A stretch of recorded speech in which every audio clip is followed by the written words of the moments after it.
We have a drink, and so should you. Let's get back to Mike's Happy Hour Show with Mike and Hellcat. And now it's time for Mike's Spotlight on Industry Leaders. All right, guys, we're back. This segment is focusing on some really cool stuff. We're interviewing Captain Chris Block. He's the owner of Yachtcations in Kemah, Texas. That's at the Boardwalk Marina. They specialize in sailing catamaran yachts. I'm talking $1 million boats, okay? Now, he's the owner of Yachtcations. It's a company that's providing high-end training and certification for $1 million catamaran yachts. You can literally become a captain in literally like 10 lessons. It's amazing. They offer custom charters for private or corporate events, and they also offer worldwide booking services if you wanted to book a catamaran at your next cool destination.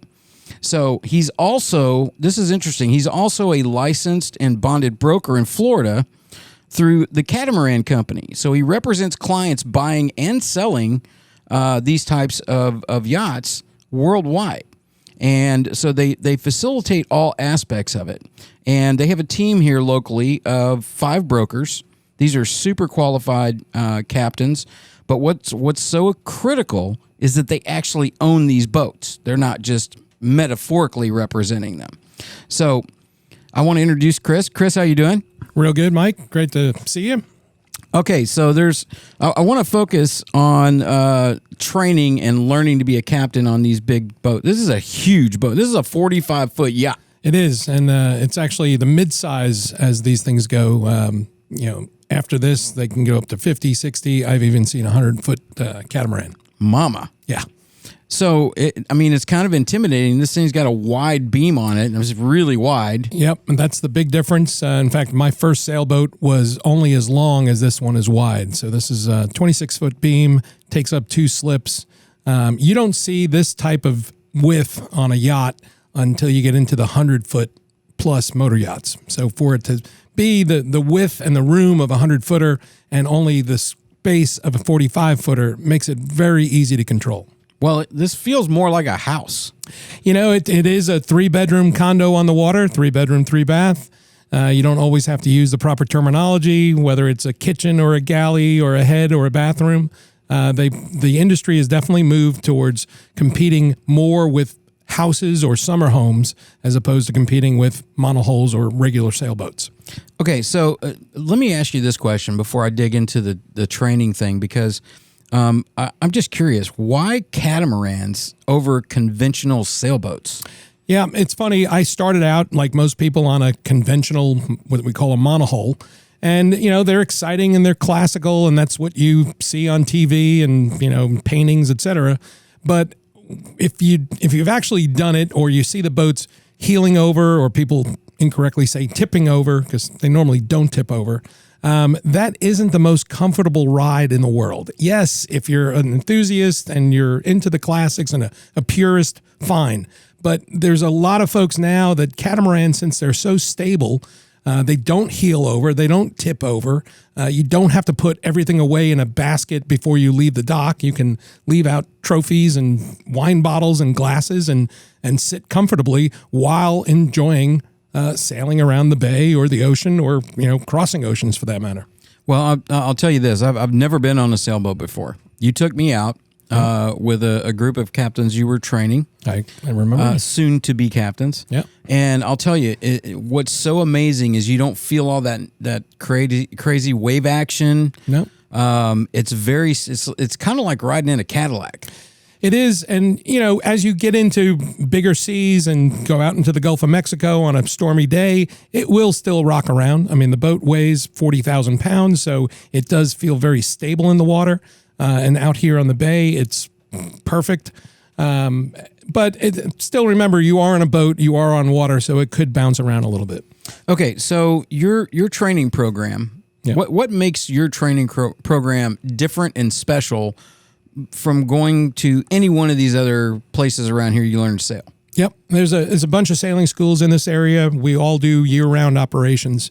But most of your traditional sailing schools start you off on a 24 or 26-foot sailboat, monohull, and then they graduate you to a 32, and then maybe a 38, maybe even a 40. And then by the time you get all these prerequisites done, they introduce you to a large catamaran, after 5 or 6 lessons, and you're on it for a few hours. My clients came to me saying, look, Chris, we don't want to do the boat that heels over. My wife doesn't want to be, fighting in a cockpit to try to get around. We want something roomy, and this is the only thing we're going to end up buying. So can't we just do all our lessons on a big catamaran? And I said, yes. So you don't think there's any advantage to going through the smaller boats to get to the big one? And from what I've seen, now I'm a professional helicopter pilot, and a lot of that training transfers into this in terms of maneuvering the boat. So what I noticed is leaving the dock, it seems like a very difficult thing to actually control when it's just so simple. It's amazing how simple it is to get this thing out of the dock and into the bay. Yeah, it's funny. And again, it's actually easier on a large catamaran with a wide beam, with 2 engines separated by the amount of that beam, because you can actually spin the boat like a top. Where on a monohull, it's more difficult because you have a single engine that might have something called prop walk and might need a bow thruster, and you're driving it from the back instead of the middle. So there's actually advantages that make a larger catamaran easier to sail than a monohull, above and beyond the heeling or leaning over, where you're doing everything at a 30-degree angle. And I'm telling you, after going out and watching you train those guys on that first session, I can see very easily how somebody with no experience and the way you guys train, and just those 10 sessions, how you would feel very comfortable getting on this boat and commanding this boat without hesitation. Yeah, and that's the most uncomfortable part is the first day you walk up and you're like, you're not going to let me take this out. It's like, yes, you are. And trust me, you'll get used to it very quickly. Slow is pro. We don't come launching out of the dock. We don't jump onto boats at the last minute and throw a rope. We actually know we have a plan, and we get out of the, slow is pro. So we get off the dock very slowly. You don't want to go any faster than you're willing to hit something. And as long as you're controlling the boat with your 2 engines, not even using the helm most of the time, you'll be fine. And just be aware. I've seen a huge trend here recently, in the last several years, of people that are moving out of the cities. They're basically moving on to these yachts. They're living on these yachts. This thing feels like a house. I'm telling you right now. It's something that everybody needs to come and experience. So, you mentioned preppers, and I'm telling you, the news cycles are getting scarier and scarier. And so what are your thoughts on that? It is kind of cool. And if you go back to the COVID days when they first announced, you must stay in your house and shut the businesses down and you can't do anything. And it almost made you think about the apocalypse coming. And the first thing I said to my fiance, I said, thank God we still have the boat. Thank God I know how to sail. I have no reliance on fossil fuels. All I need to do is learn how to fish and add a water maker, which is a very common accessory to a boat. And I said, we're prepared for anything. If World War III comes, we're gone. That fast? We're leaving today. It wouldn't take much. See ya. 6 lines and we're out. And you have a lot of people that are buying these cats that are getting out of the monohulls because they're now wanting to live on the boat. Yeah. And you can live on a very large monohull, but to have this space and comfort, it would have to be close to 100 feet. To have this much room and be able to do it, not so much I'm getting out of a monohull to go live on a catamaran, it's I'm getting out of my house. I'm getting out of my apartment. So we're competing more with people's normal living plans, especially again, COVID kind of told everybody we can work remotely. So along comes Starlink and all of your day traders or your kind of remote type workers anyway. They're like, hey, boss, I've got Starlink. I'll be working in the Bahamas if you need me, and I'll be working on my yacht. Well, and here's the other thing. This ship, this is a 45-foot catamaran that we're on right now. Correct. And this thing you can drive by yourself. Yeah, this is easily it's one-man automated, operation. And it's amazingly simple to control and to tack. You don't need a big crew. No, it's a one-man show. I could raise the sails. I can unroll the sails, put them away, dock the boat, all of that with just one person. yes, it's nice to have someone to throw a fender or to catch a line or to, handle something. But no, for this size, it's certainly a one-man show. Okay, so we're going to wrap this part of the conversation up, but I do want to say one thing. Are you willing, if we have, say, 10, 15 people that want to learn how to be catamaran captains and possibly buyers, future buyers, are you willing to do an introduction flight or whatever you want to call it? Yeah, an introductory, lesson 1 catamaran sailing. We can do as much work as you want to do or as little work as you want to do. Just to give them an introduction of what it feels like. Because I'll tell you, I've never been on a sailboat before. And the key to the whole thing for me, because I didn't think I would like sailing, because I like fast things, it was one of the most amazing, serene experiences that you can imagine. Yep. And, I brought a woman that I was dating on here. You have to experience this. It's really having a 40,000-pound boat being moved around with no engine sounds, nothing running, nothing, vibrating, and just sailing along with the wind is just, you get bitten by the bug. You either love it or you don't. If you do love it, your number one question is, how do I do this on my own? No, I'm totally hooked now. I mean, there you go. I definitely want to go through the training process and because, man, this thing is easy to command.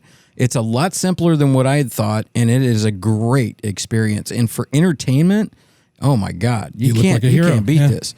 Which brings me to my next topic: your charters. You do custom charters, both locally and worldwide.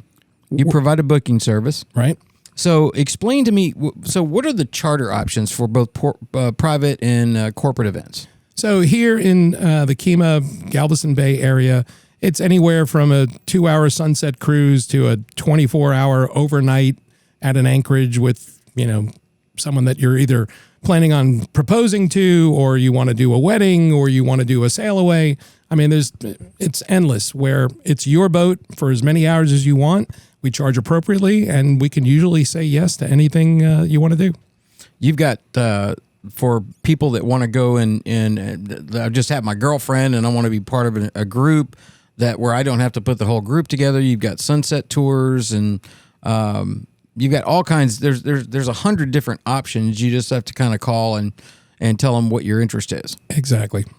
So tell me about the worldwide, if they wanted you to book them a catamaran tour in the Bahamas or wherever, what's that all about? Yeah. So I'll call it Mecca for sailors is the Virgin Islands, because it's right in the middle of the trade winds. So you always have winds blowing from 10 to 20 knots of breeze, which means you'll always be able to move around with just your sails. And the way the Virgin Islands are set up, there's 50 to 60 little spits and rocks and dive sites and snorkel areas that you really can only experience the Virgin Islands, both St. Thomas on the U.S. side and Tortola on the British side. You can only do it on a boat. And so it's very common for folks to go, I want to do a week-long trip in the BVI on a catamaran. And you can either do it with a captain and a chef, or you can be your own captain, your own chef, and we will train you to do that. All right. So the information there is yachtcations.com, yachtcations.com, or you can call them at 281-408-4545. 281-408-4545. Now, when you're, let's talk a little bit about representing these buyers. Okay, so I've owned a lot of helicopters. I've leased them, I've bought them, I've brokered them.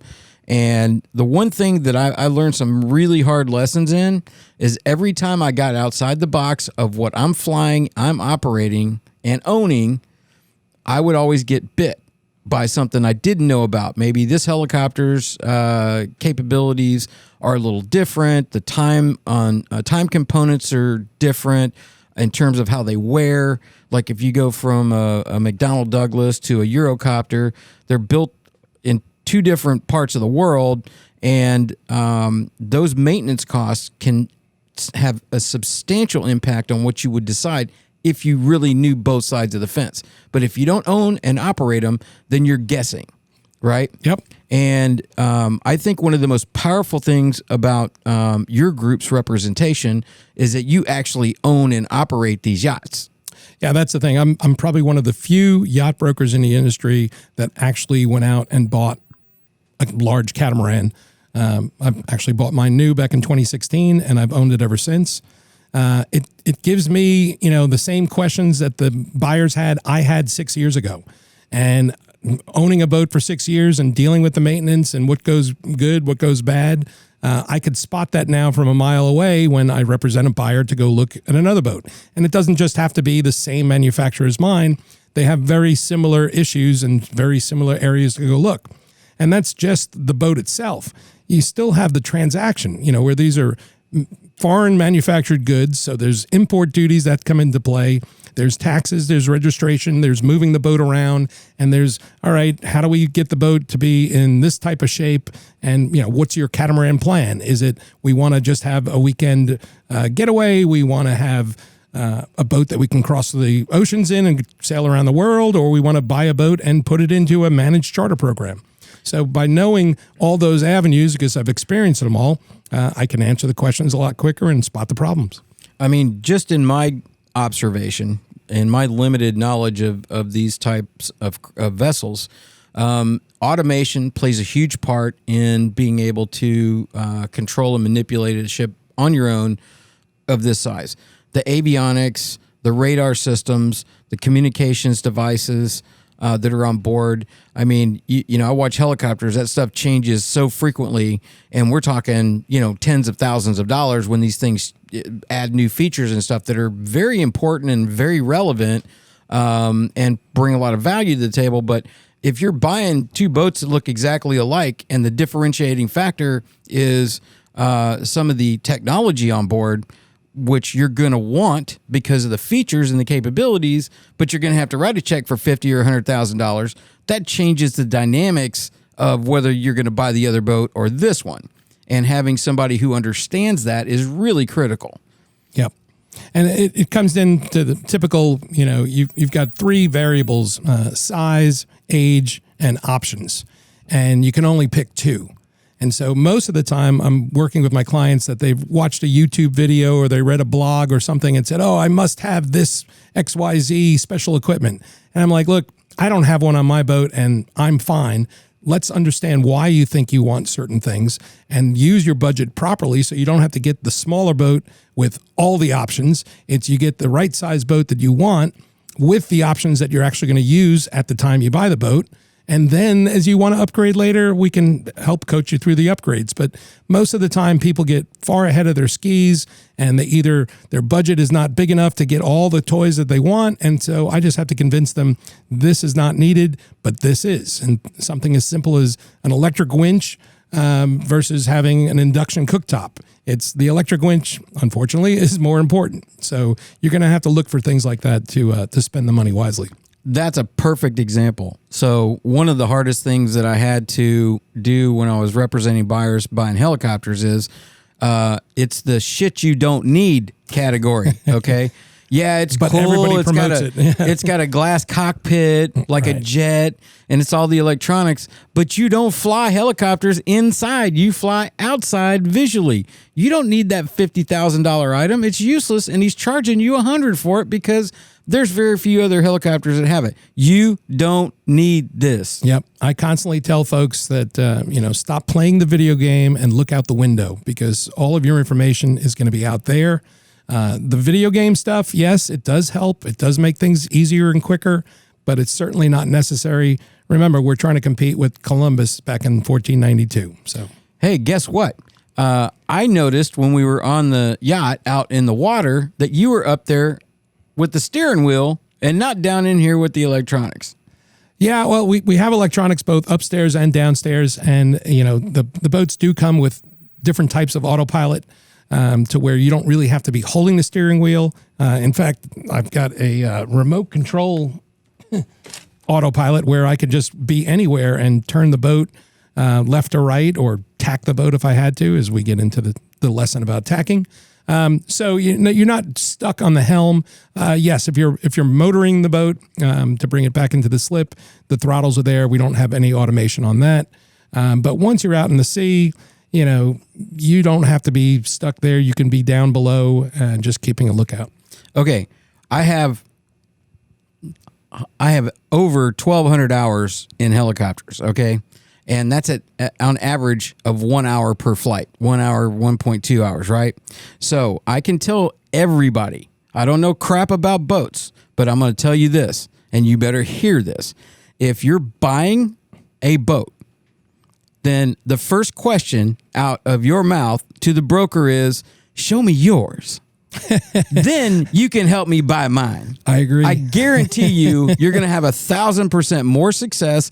This broker is going to know how to look at that craft and determine its actual value to market, which will usually save you tons of money, and then identify the issues that are problematic that need to be addressed to satisfy the value that they're claiming it's worth, and you're going to be much happier. And when the other thing is, guess who's going to teach you how to captain that ship? Yeah. And that starts before they're actually buying it. It's, when somebody signs up for our 10 lesson package, I always ask them, by the 5th lesson, they should have a pretty good handle on how to operate the boat.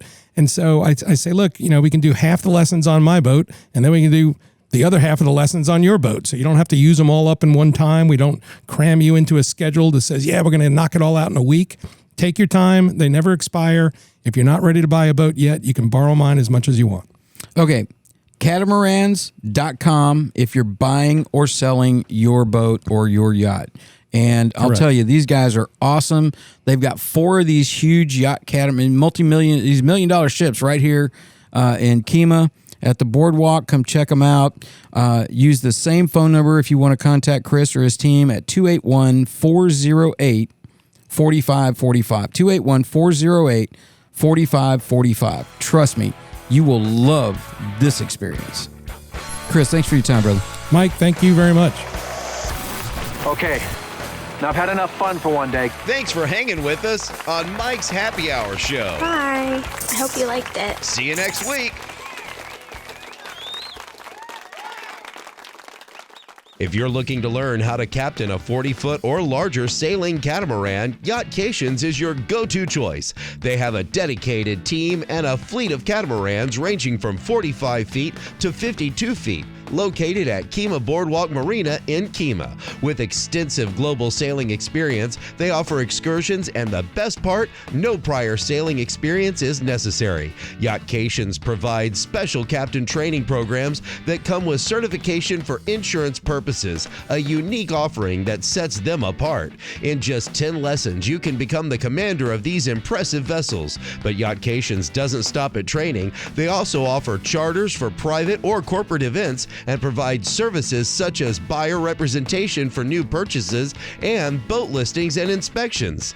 To experience the best of the best in sailing, give them a call at 281-408-4545 or visit their website at yachtcations.com. Your adventure on the open seas awaits.